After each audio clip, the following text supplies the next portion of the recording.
بسم اللہ الرحمن الرحیم۔ السلام علیکم پیارے دوستو۔ اللہ الرحمن الرحیم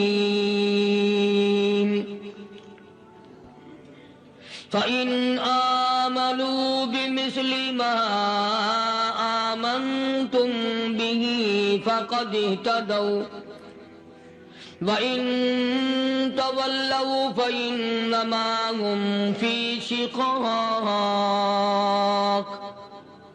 فَسَيَكْفِيكَهُمُ اللَّهُ وَهُوَ السَّمِيعُ الْعَلِيمُ صِبْغَةَ اللَّهِ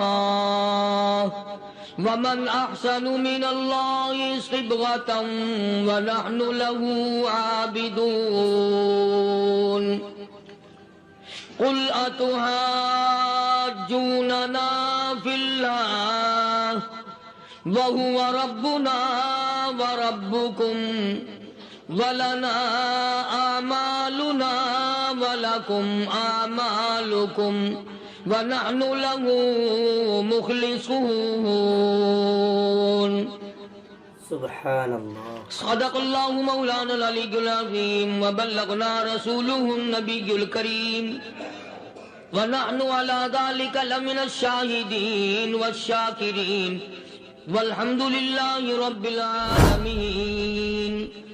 اللہم صل علی محمد وعلی آل محمد کما صلیت علی ابراہیم وعلی آل ابراہیم انک حمید مجید۔ اللہم بارک علی محمد وعلی آل محمد کما بارکت علی ابراہیم وعلی آل ابراہیم انک حمید مجید۔ جمعے میں شہنشاہ کائنات مفخر موجودات سید المرسلین حضرت محمد کریم صلی اللہ علیہ وسلم کا آخری وقت وفات رسول عرض کیا تھا۔ اس ضمن میں میں نے یہ بات سمجھانے کی کوشش کی تھی کہ صحابہ کرام رضوان اللہ تعالی علیہ مجمعین کی جماعت کو کتنا بڑا دھچکا لگا، کتنا بڑا دکھ پہنچا، کتنی بڑی تکلیف پہنچی کہ اس ذات کو قبر میں جاتے دیکھا جس کے دیدار کے لیے سب کچھ اپنا ختم کر دیا تھا۔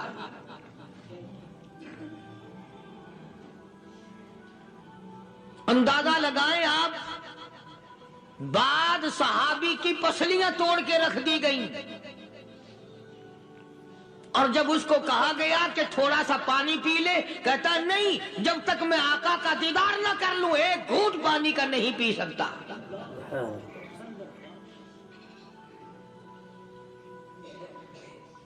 جناب ابو بکر صدیق رضی اللہ تعالی عنہ کو اتنی مار پڑی، تیسرے روز جا کے ہوش آیا۔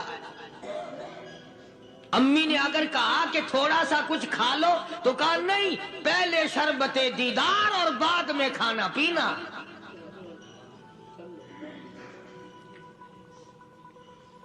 بے شمار صحابہ اکرام ہیں، اس لیے کہتا ہوں اندازہ لگا مدینہ منورہ میں کیا حال بنا ہوگا۔ سارے عرب میں، مسلمانوں میں، دینداروں میں، صحابہ کرام میں خبر پھیل گئی، کالی کملی والے نے اس دنیا کو جواب دے دیا اور یہ ثابت کر دیا آدم صفی اللہ نہ رہے، موسیٰ کلیم اللہ نہ رہے، اور ہم کیا رہیں گے جب رسول خدا نہ رہے۔ جب دنیا انہوں نے چھوڑ دی تو کون ہے جو یہاں بیٹھا رہے گا؟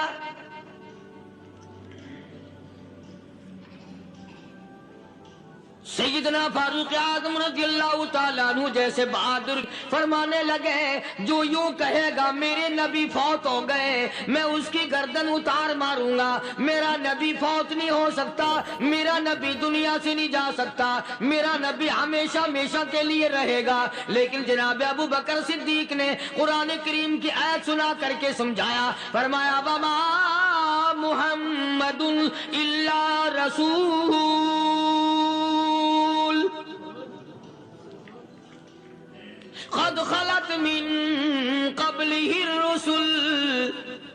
اور لوگوں ہر نبی آئے رخصت ہو گئے, ہر نبی آئے رخصت ہو گئے. دنیا نہ پائیدار جگہ ہے, عارضی زندگی, مستعار زندگی, نہ پائیدار زندگی, فانی زندگی ہر کوئی لے کے آتا ہے. جب جانے لگتا ہے تو پتہ بھی نہیں چلتا. اس لیے مجذوب کہتا کہ سونے چاندی کی چمک بس دیکھنے کی بات ہے, سونے چاندی کی چمک بس دیکھنے کی بات ہے. اور 4 دن کی چاندنی پھر اندھیری رات ہے, قبر میں ہمیشہ اندھیرا رہے گا.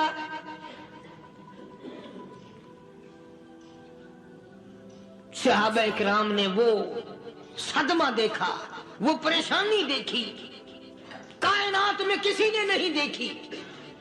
کسی نے بیوی کے مرنے کا صدمہ اٹھایا ہوگا, کسی نے جوان بیٹے کی موت کا صدمہ دیکھا ہوگا, کسی نے امی کے مرنے کا صدمہ دیکھا ہوگا, کسی نے ابا کے مرنے کا صدمہ دیکھا ہوگا. خدا کی قسم بلال سے جا کے پوچھو جب کالی کملی والے کا تجھے دیدار نہ ملا تیرا کیا حال بنا.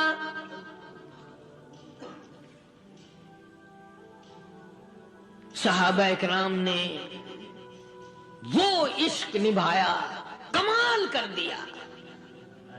بڑے سے بڑی مصیبت آئی, اسلام کا سودا نہیں, ایمان کا سودا نہیں, دنیا کی طرف آئے ہی نہیں. کون ان حضرات کا مقابلہ کرے گا؟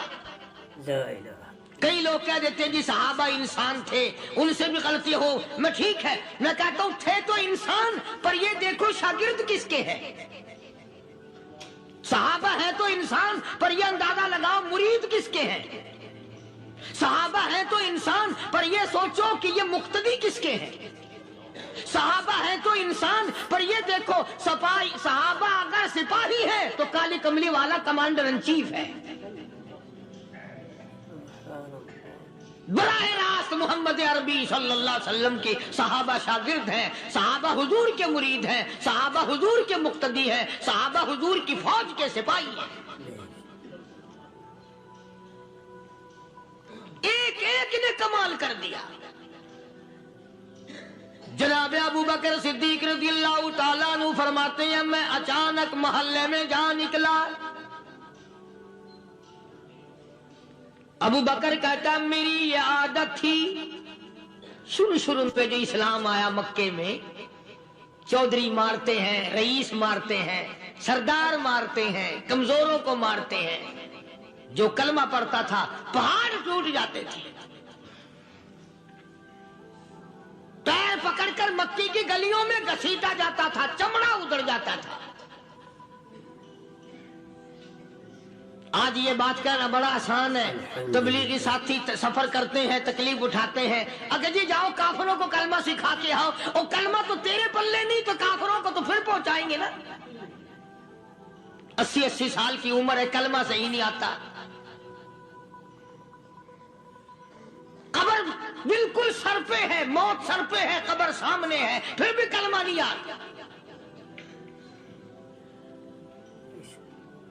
اور میں تو کئی مرتبہ کہا کرتا ہوں کہ یہ بھی فکر کیا کرو کہ اس نبی کی ذات پر تم درود پاک پڑھتے ہو صلی اللہ علیہ وسلم, جس کی ذات پہ خود خدا درود بھیجتا ہے, فرشتے بھیجتے ہیں.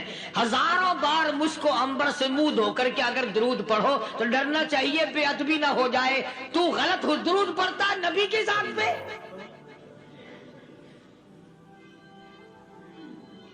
اور اس کو صحیح کرنے کا فکر نہیں رکھتا. چنانچہ ابو بکر صدیق رضی اللہ تعالیٰ عنہ چکر لگاتے لگاتے ایک محلے میں جا نکلے. وہاں جا کے دیکھا ایک نوجوان ہے، غریب صحابی، نادار صحابی، مفلس صحابی، کافر کا غلام ہے، کالی کملی والے صلی اللہ علیہ وسلم کا کلمہ پڑھتا ہے. کافروں نے پکڑ کر گرم گرم ریت پہ اوندا کر کے لٹایا ہوا ہے، اور کئی کافر اس صحابی کی کمر پہ چڑھ کر لتاڑ رہے ہیں. اس کی کمر پہ چڑھے ہوئے ہیں. جناب ابو بکر صدیق رضی اللہ تعالیٰ عنہ فرماتے ہیں میں نے دور سے دیکھا، میں سمجھ گیا کوئی غریب آدمی ہے. جب میں قریب گیا فرماتے ہیں میری آنکھ نے دیکھا ابو فقیہ صحابی، میں نے پہچان لیا. کئی آدمیوں کے لتاڑنے کی وجہ سے، کئی آدمیوں کی کمر پہ چڑھ جانے کی وجہ سے ابو بکر کہتا ہے اتنی لمبی ابو فقیہ کی زبان باہر نکل آئی، منہ سے زبان باہر لٹکی ہوئی ہے، مار رہے ہیں کافر. جناب ابو بکر صدیق رضی اللہ تعالیٰ عنہ نے فرما دیا نہ مارو، اللہ کا بندہ ہے. وہ کہنے لگے بندہ تو اللہ کا ہوگا، غلام ہمارا اور کلمہ اس نبی کا پڑھتا ہے، ہمارا غلام ہو کر کلمہ پڑھتا ہے. کیوں؟ جب تک جان سے نہ مر جائے گا ہم چھوڑیں گے نہیں، ہم اسے ختم کر کے دم لیں گے. اس نبی کا کلمہ پڑھتا ہے، ہمارے سامنے پڑھتا ہے. جناب ابو بکر صدیق رضی اللہ تعالیٰ عنہ نے منع کر دیا. منع کرنے میں اور زیادہ مچر گئے، اور زیادہ خرمستی کرنے لگے. ابو بکر فرماتے ہیں میں بالکل قریب کھڑا تھا، ظالموں نے ابو فقیہ کی پسلیوں پہ کمر پہ چھلانگیں لگانی شروع کر دی.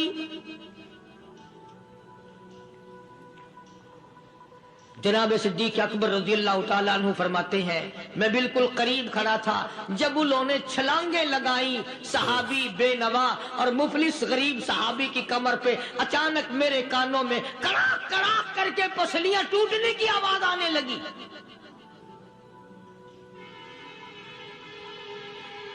میرے سے برداشت نہ ہوا، میں برداشت نہ کر سکا. جناب ابو بکر رضی اللہ تعالیٰ عنہ فرماتے ہیں میں نے کہا ظالمو سودا کر لو، میں خرید لوں گا. انہوں نے جو منہ مانگے دام مانگے، جناب ابو بکر صدیق رضی اللہ تعالیٰ عنہ نے وہ دام دے دیے، پیسے دے دیے. ہاں ہاں، غریب کی ہمدردی کی، مظلوم کی ہمدردی کی. آج ہمارے پاس جو پیسہ ہے وہ کنجری پہ خرچ ہو سکتا ہے، بدماشی پہ خرچ ہو سکتا ہے، ٹیپ ٹلو اور فیشن پہ خرچ ہو سکتا ہے. اللہ کے دین پہ خرچ کرنے کی ہمیں توفیق نہیں ہوتی. سارے سال کی کمائی کا حساب لگائیں کہ ہم نے کتنا اپنے بیوی بچوں پہ خرچ کیا، کتنا اللہ اور اس کے رسول اور اللہ کے قرآن پہ خرچ کیا. 100-2% بھی نہیں بنتا. جناب ابو بکر رضی اللہ تعالیٰ عنہ نے ابو فقیہ رضی اللہ تعالیٰ عنہ کو خرید لیا، کافروں کے نیچے سے نکال لیا، کپڑے جھاڑے، زخموں پہ مرہم پٹی کی. ابو بکر دوڑے دوڑے پانی کا پیالہ لے آئے اور فرمانے لگے ابو فقیہ تجھے بڑی مار پڑی ہے، بڑی تکلیف پہنچی ہے، میں نے تیری زبان باہر لٹکی ہوئی دیکھی، نکلی ہوئی دیکھی، خشکی آ گئی ہوگی، زبان پہ کانٹے جم گئے ہوں گے، تھوڑا سا پانی پی لے. ابو فقیہ کہتا ابو بکر تیرے احسان کا بدلہ خدا دے گا، تیری مہربانیوں کا بدلہ خدا دے گا. میں نہیں دے سکتا، تو نے پیسے خرچ کر کے مجھے آزاد کرایا، میں تجھے دعا دے سکتا ہوں. میں غریب ہوں، میں نادار ہوں، میں مفلس ہوں، میں مسکین ہوں. اور ابو بکر تنگ نہ کر، میں پانی پی نہیں سکتا. کیا بات ہے، کیوں پانی نہیں پی سکتا؟ کہنے لگا ابو بکر تجھے کیا معلوم ہے جن کی وجہ سے میری پسلیاں توڑ دی گئی، جن کی وجہ سے مجھے مارا گیا، جن کی وجہ سے مجھے لتاڑا گیا، جن کی وجہ سے میری پسلیاں توڑی گئی، جن کی وجہ سے میرا یہ حال کیا گیا. جب تک میں آقا کا دیدار نہ کر لوں میں پانی کی بوند پی نہیں سکتا. مجھے پہلے شربت دیدار پینا ہے. میں نے سرکار مدینہ صلی اللہ علیہ وسلم کی زیارت پہلے کروں گا، پانی بعد میں پیوں گا. او ابو بقیہ، تجھے تو بڑی سخت مار پڑی ہے، تجھے تو بڑی تکلیف پہنچائی گئی ہے، میں تجھے حضور کے دربار میں لے کے چلوں گا، تو پانی تو پی لے. کہتا کوئی مجنون بتاتا ہے، کوئی کہتا ہے دیوانہ، کوئی مجنون بتاتا ہے، کوئی کہتا ہے دیوانہ. یہ تو مرض عشق احمد کا ہوا بیمار میں بھی ہوں. ابو بکر تجھے کیا معلوم ہے، مجھے عشق لگا ہوا ہے، مجھے سوز و گداز لگی ہوئی ہے. میں اپنے دل میں کسی کو بسائے بیٹھا ہوں، جب تک اس آقا کا دیدار نہ کر لوں مجھے چین نہیں آئے گا.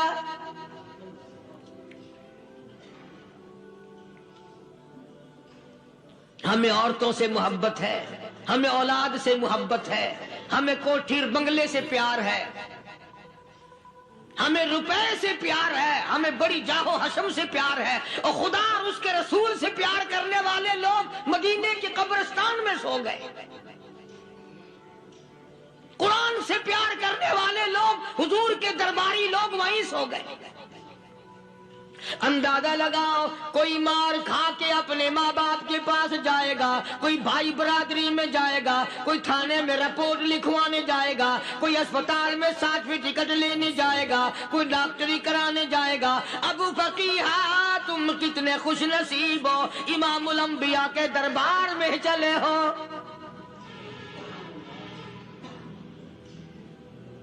حضور اکرم سب کہہ دو صلی اللہ علیہ وسلم کے دربار میں ابو فقیہ کو لایا جا رہا ہے.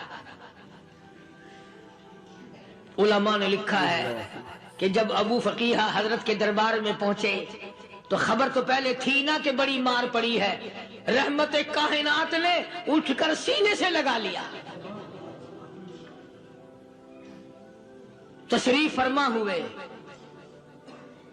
فرمایا ابو فقیہ جی حضور، میں نے سنا ہے تو نے پانی نہیں پیا، اتنی مار پڑی تیری پسلیاں توڑ دی گئی، تیری کمر پہ چھلانگیں لگائی گئی، تجھے گرم گرم لیٹ پہ لٹایا گیا، تیری زبان باہر نکل آئی، اور میں نے سنا ہے تو نے پانی نہیں پیا. کہتا ہے آقا ہاں نہیں پیا. فرمایا کیوں نہیں پیا؟ کہتا ہے آقا میں اس وقت پانی پیتا میرے منہ میں صرف پانی جاتا، اب پیوں گا ہاتھ تیرا ہوگا منہ میرا ہوگا، پانی میرے منہ میں جائے گا، مجھے حوض کوثر کا مزہ یہی آ جائے گا، مجھے لطف آئے گا محمد عربی صلی اللہ علیہ وسلم کے ہاتھ سے پانی پینے کا.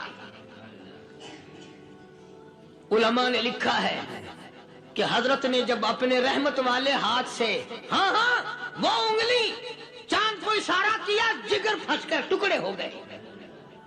وہ انگلی اشارہ کیا، سورج واپس ہو گیا. وہ انگلی درخت اپنی جڑیں چھوڑ کر پیغمبر کے قدموں میں آ گئے.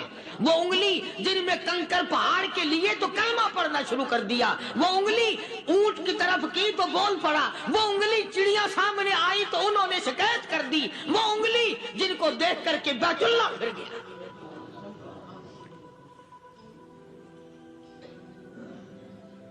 مدنی کریم صلی اللہ علیہ وسلم نے یوں پانی کا پیالہ اٹھایا، ابو فقیہ نے پیالہ پکڑنے کے لیے یوں آگے کو ہاتھ کیا، فرمایا اب وہی بات ہوگی، ہاتھ میرا ہوگا منہ تیرا ہوگا، میں اپنے ہاتھ سے پلاؤں گا. ابو فقیہ کو پانی پلا دیا اور پانی پلانے کے بعد پوچھا اب تیرا کیا حال ہے؟ اب حال کیا ہے؟ کہتا ہے آقا تیرے چہرے پہ فدا شمس و قمر، تیرے چہرے پہ فدا شمس و قمر، تیری زلفوں پہ تصدق شام و سحر، تیرے چہرے پہ فدا شمس و قمر، تیری زلفوں پہ تصدق شام و سحر، رخسار پہ ٹھہرے اس کی نظر، تیری بانکیں ادا کا کیا کہنا، اور کالی کملی والے تیری زیارت ہوئی سارے دکھ بھول گیا، میرے سارے غم ٹل گئے، میرے سارے دکھ دور ہو گئے، میری ساری پریشانی دور ہو گئی، اور میں تو اب مزے میں ہوں۔ جناب ابو بکر صدیق رضی اللہ تعالیٰ عنہ نے مال خرچ کیا، صحابہ کرام کی جانیں بچائیں۔ قیامت کا دن ہوگا، ساری کائنات کی پیشی ہوگی، اللہ پاک پوچھے گا تو دنیا میں کیا کرتا تھا؟ کوئی کہے گا میں کھیتی باڑی کرتا تھا، کوئی کہے گا میں دفتر میں نوکر تھا، کوئی کہے گا میری دکان تھی، کوئی کہے گا میں یہ کمائی کرتا تھا، کوئی کہے گا میں یہ کمائی کرتا تھا۔ آئے گی باری ابو بکر کی، اللہ پاک پوچھے گا دنیا سے کیا لایا؟ ابو بقیہ، حضرت بلال، حضرت نادیہ، حضرت زنیرہ اور کتنے صحابہ کرام کی جماعت کو پکڑ کر اللہ کے عدالت میں کھڑا کر کے ابو بکر کہے گا الہی صدیق کی کمائی تیرے سامنے موجود ہے۔ مبارک ہیں یہ لوگ کہ ان حضرات نے محض اللہ اور اس کے رسول کریم صلی اللہ علیہ وسلم کو راضی کرنے کے لیے اپنا سب کچھ قربان کر دیا، اور خود رسول کریم صلی اللہ علیہ وسلم نے ان کو ایسی تعلیم دی، ایسے اخلاق دیے کہ حد ہو گئی۔ دربار رسالت ہے، ایک کافر مسافر آتا ہے بھی کافر، ہے بھی مسافر، ہے بھی معمر، بوڑھا آدمی ہے۔ کبھی کبھی سوچتا ہوں کہ اس زمانے کے تو کافروں میں بھی کوئی خوبی ہوا کرتی تھی، منافقت تو نہیں تھی نا، منافقت نہیں تھی، چال بازی نہیں کرتے تھے، ہیرا پھیری نہیں کرتے تھے۔ سبحان وہ بوڑھا مسافر کافر سرکار دو عالم صلی اللہ علیہ وسلم کے دربار میں آیا، آ کے کہنے لگا نبی اللہ میں بوڑھا ہوں، مسافر ہوں بھی تیرا اور تیرے خدا کا منکر، پر میں سوال کرتا ہوں کوئی سواری دو، میرا گھر بڑا دور ہے، میں اس پر سوار ہو کر اپنے گھر پہنچ جاؤں۔ حالانکہ مسلمانوں کے پاس سواریاں کہاں تھی، خود تنگی میں تھے، وطن چھوڑ کے آئے، قربانیاں دے کے آئے، پتے چباتے ہوئے آئے، پانی پورا رج کے پینے کے لیے پانی نہیں ملتا، اور حضور کریم صلی اللہ علیہ وسلم کو پتا تھا کہ یہ سوال کرنے والا ہمارے عقیدے کا نہیں، رحمت کائنات کا دریائے کرم جو اس میں آیا، صحابہ کرام کی طرف خطاب کر کے فرمایا کون ہے جو آج میں محمد الرسول اللہ صلی اللہ علیہ وسلم کو سواری دے، کون ہے جو آج مجھے سواری دے، میں جنت میں اعلیٰ درجے کی سواری کا وعدہ کرتا ہوں۔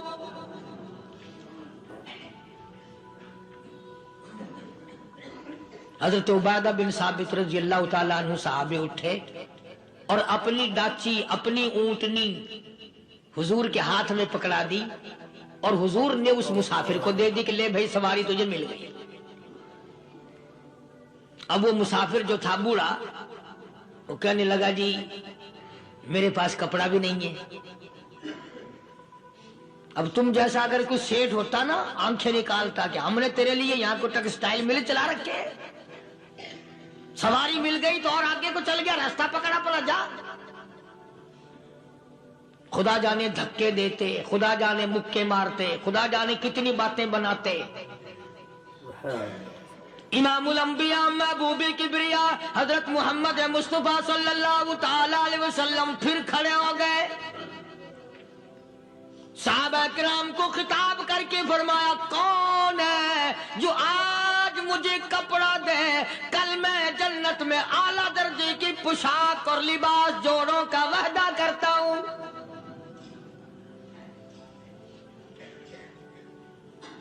ایک صحابی نے اپنا کپڑا اتار کر حضور کے ہاتھ میں دے دیا صلی اللہ علیہ وسلم، یعنی ان کو کتنا یقین ہے حضور کی زبان پہ، سودا جنت کا ہو رہا ہے، زبان ہے کالی کملی والے کی، سودا ہو رہا ہے جنت کا۔ اور آج تمہیں سارا قرآن سنا دو، وہ سنانے والے کا بھی ڈلا تھے، سننے والے مولوی کہتے رہتے ہیں یار کوئی بات نہیں، جنت کس نے دیکھی ہے؟ صحابہ کرام میں سے کسی نے کپڑا دے دیا، حضور کریم صلی اللہ علیہ وسلم نے کپڑا لیا اور اس مسافر کو دے دیا کہ لے بھی کپڑا بھی مل گیا، ہے بھی کافر، اپنے عقیدے کا نہیں، اپنے قبیلے کا نہیں، اپنے خاندان کا نہیں۔ اب وہ کہنے لگا کہ نبی اللہ مجھے بھوک بھی لگی ہے، میں نے روٹی بھی کھانی ہے۔ مدنی کریم صلی اللہ تعالی علیہ وسلم پھر کھڑے ہو گئے اور صحابہ کرام کو خطاب کر کے فرمایا کون ہے جو مجھے آج کھانا دے، روٹی دے، کل میں جنت میں اعلیٰ درجے کے کھانے کا وعدہ کرتا ہوں۔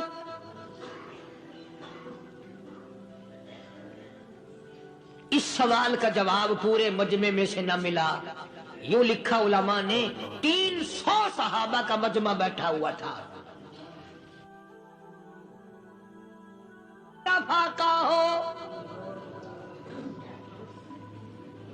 300 صحابہ کا بھی فاقہ، کالی کملی والے کا بھی فاقہ،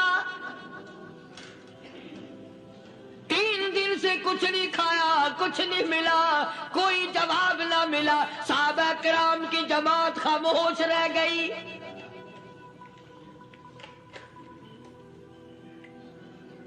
سلمان فارسی رضی اللہ تعالیٰ عنہ اٹھے اور اس مسافر کا ہاتھ پکڑا اور کہنے لگا میں تجھے ایسے دروازے پہ لے کے چلوں گا جہاں سے کچھ نہ کچھ کھانے کے لیے مل جائے گا۔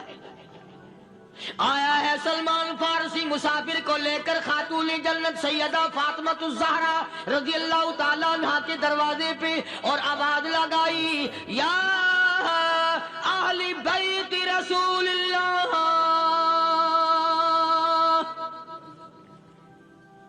انطعموا فی سبیل اللہ،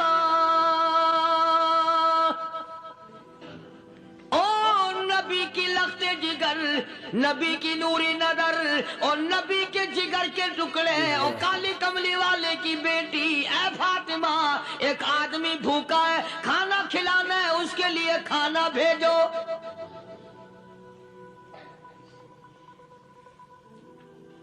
اندر سے آواز آتی ہے اور رونے کیسی آواز میں جواب ملا، سیدنا حسن سیدنا حسین رضی اللہ تعالیٰ عنہما، ان کی شکلیں دیکھو، 4 دن کے فاقے نے بچوں کی شکل بگاڑ دی۔ پیغمبر کے نواسوں کا فاقہ، پیغمبر کا نواسا، پیغمبر کی بیٹی کا فاقہ، تمام مسلمان فاقے سے ہیں، کوئی گلہ نہیں کرتا، کوئی شکایت نہیں کرتا، کوئی اعتراض نہیں کرتا۔ اسی حالت میں اگر جنگ بھی ہو جائے تو صحابہ پھر بھی پیچھے رہنے کو تیار ہیں۔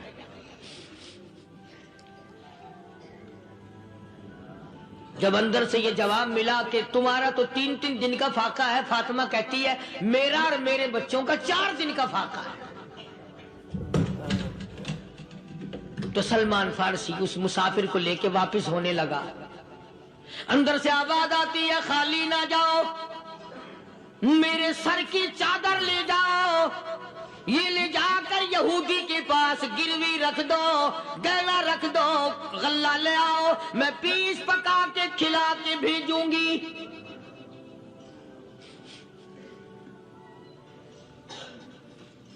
کہاں آج ایسے سخی عورت ہیں، کہاں ایسے سخی مرد ہیں؟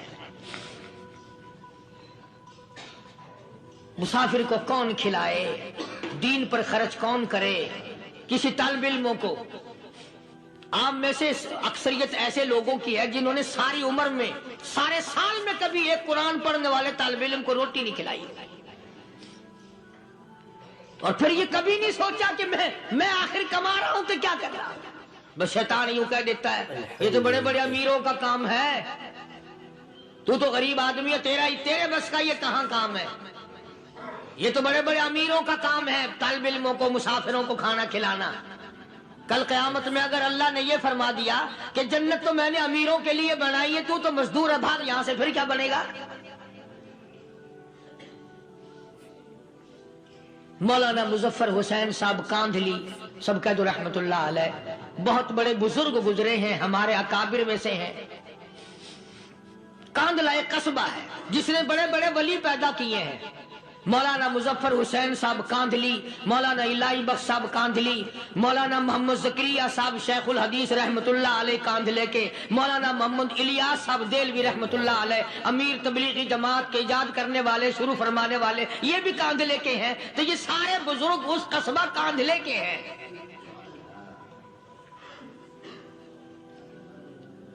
تو مولانا مظفر حسین پانی پت سے پیدل چل دیے اپنے کاندھلے کرانے کی طرف. راستے میں ایک بستی آئی، شام ہو گئی تو حضرت نے وہیں قیام کر لیا، ٹھہر گئے. عصر کی نماز پڑھی، مغرب کی نماز پڑھی، مسجد میں صفائی کی، اذان دی. کوئی ایک آدھ آدمی آیا تو جماعت کر لی. وہ جو آدمی آیا اس نے پوچھا مولانا آپ مسافر ہیں؟ کہ جی ہاں. کہ رات کو یہی رہو گے؟ کہ جی حضور. وہ آدمی 3 روٹیاں لے کر آیا اور مولانا نے وہ تینوں روٹیاں کھا لی اور سو گئے. تو مولانا فرماتے ہیں کہ مجھے اس رات میں حضور اکرم صلی اللہ علیہ وسلم کا 3 مرتبہ دیدار مل گیا.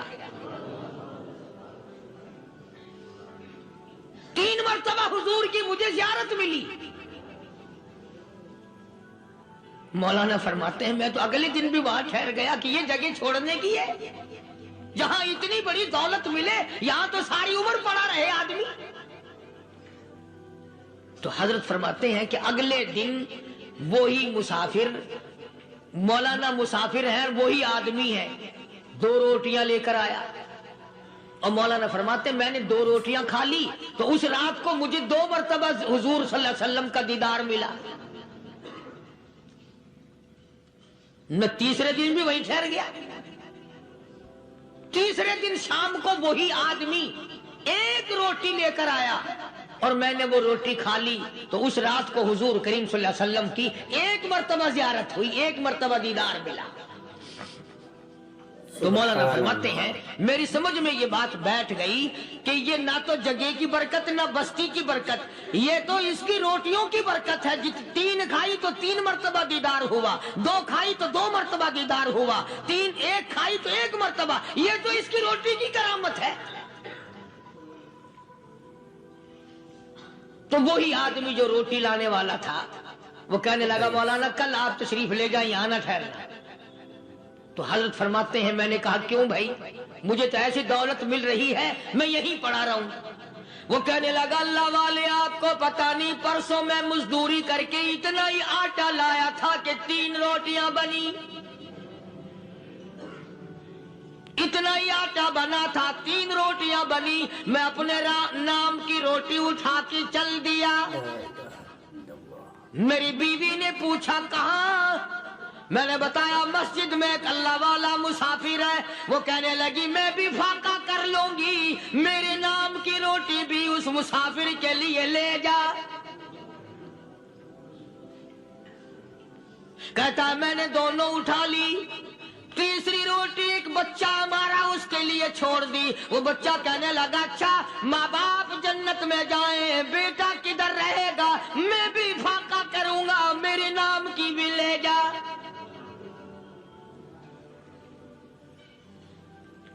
میں نے 3 روٹیاں لا دی اور اگلے دن جو میں نے مزدوری کی اس کی 3 روٹیاں بنی.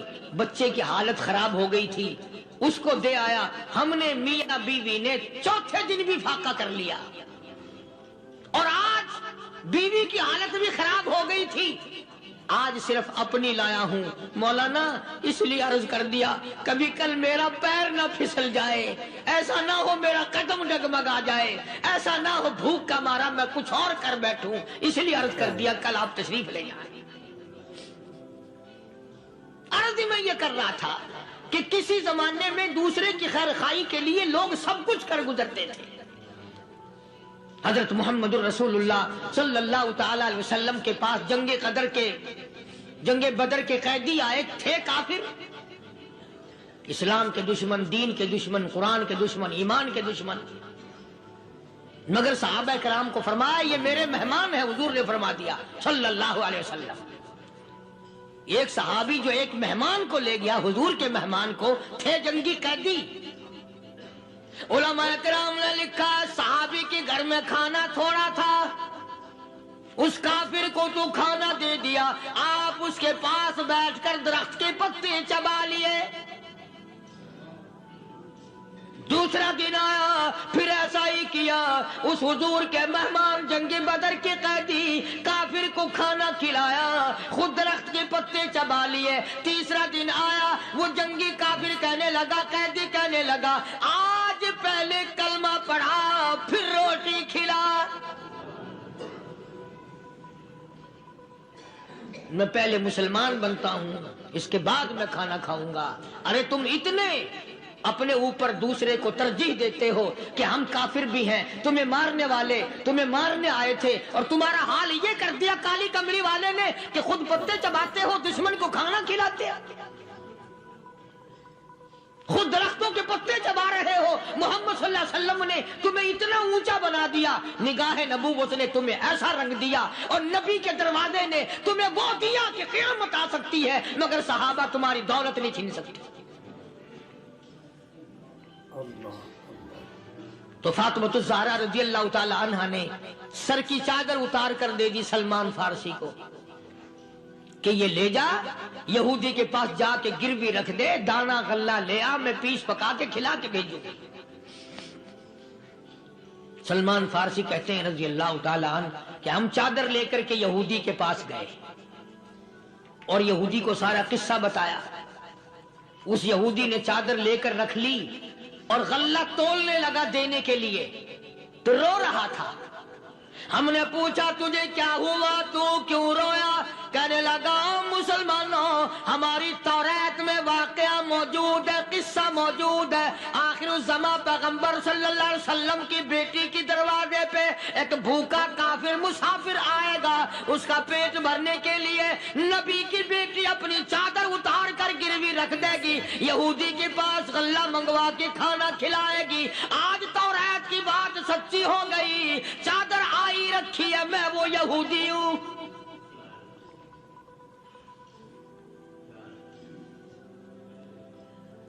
اور غلہ تول کر دے دیا۔